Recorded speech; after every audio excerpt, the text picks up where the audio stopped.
students, welcome back to my lectures of class 11 physics. We are studying our chapter motion in a plane and we are studying the topic circular motion. In the previous video, we have seen about the angular velocity and the relation between linear and angular velocity. Now here in this video, we will talk about the angular acceleration and the relation between linear and the angular acceleration. Now here angular acceleration. What is the linear acceleration? Linear acceleration क्या होता है? It is simply the change in velocity with respect to time. और अगर हम यहाँ पर angular acceleration की बात कर रहे हैं तो यहाँ पर क्या होगा? We have to deal with the acceleration which is in the circle.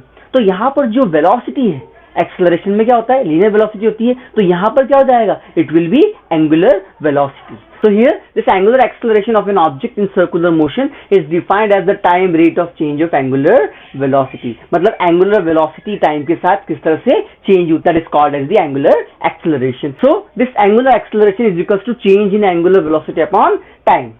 Okay, this angular acceleration it is represented by alpha. It is called as the alpha. Okay, so we can write this alpha is equals to change in angular velocity. जब भी हमें किसी भी change को represent करना है, then we are representing it in terms of d omega.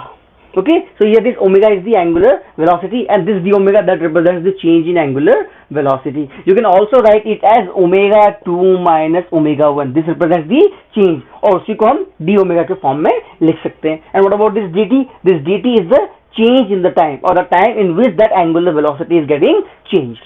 Okay, so this alpha is equals to d omega by dt.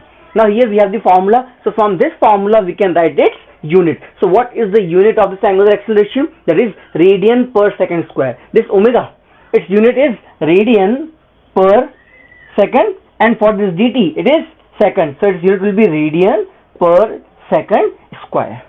This is the unit. Now if we have the unit, we can write its dimension formula. So it is m0 l0 t minus 2. Here we are writing the dimension formula for this second only because radian it's not a fundamental unit, so it will not be represented here in the dimensional formula. So here we have m0 l0 t minus 2. Now here this angular acceleration that's a axial vector because it represents the rotational effect. जब हमारे पास circle में कोई भी object move कर रहा है और उसके अंदर अगर उसकी एंगुलर वेलोसिटी में चेंज होता है then there will be angular acceleration. Okay, so it represents rotational effect. Okay, so it is an axial vector, and whenever we have an axial vector, how its direction can be found? Its direction can be found by simply right hand rule, which I have explained you in the previous video. It is right hand thumb rule. You have to use your right hand and you have to curl the fingers in the direction in which that object is moving. Then the thumb will represent the direction of that axial vector. So in this way you can find the direction of angular acceleration. Now we will derive a relation between linear and angular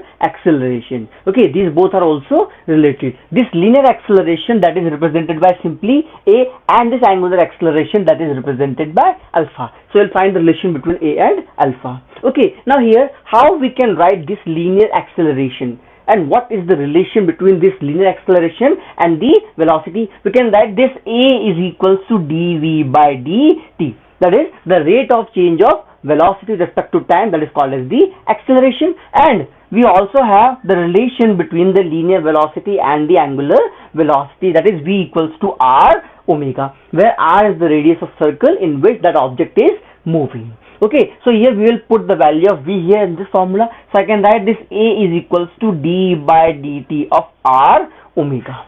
Now here this radius of circle, that's a constant. Here you can say it's a kind of differentiation. So I can write a is equals to r d omega by dt.